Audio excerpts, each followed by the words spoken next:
দর্শক মণ্ডলী আসসালামু আলাইকুম।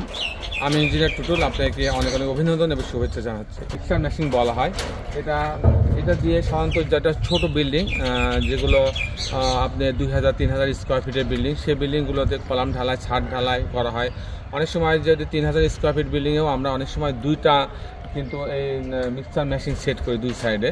অনেক সময় দেখা যাচ্ছে যে একটা মিক্সার মেশিন নষ্ট হয়ে যেতে পারে, তখন দেখছে পুরো কাজ বন্ধ হয়ে যেতে পারে।